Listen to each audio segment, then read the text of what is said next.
हरि गोविन्द गोकुलनन्दन गोविन्द।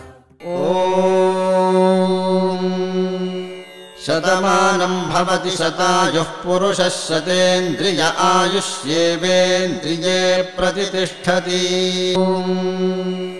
शतमानं भवति शतायुः पुरुषः शतेन्द्रिय आयुष्येवेन्द्रिये प्रतिष्ठति।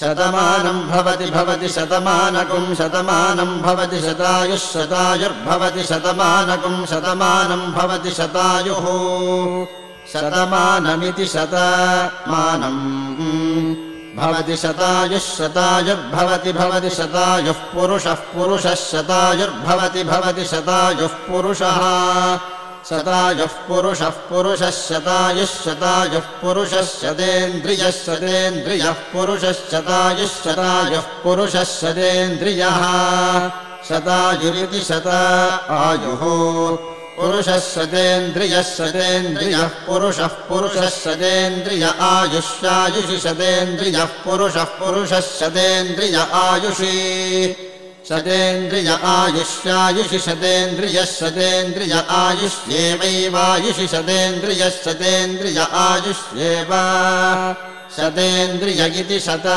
इन्द्रियः आयुष्येवैवायुष्यायुष्येवेन्द्रिय इन्द्रिय एवायुष्यायुष्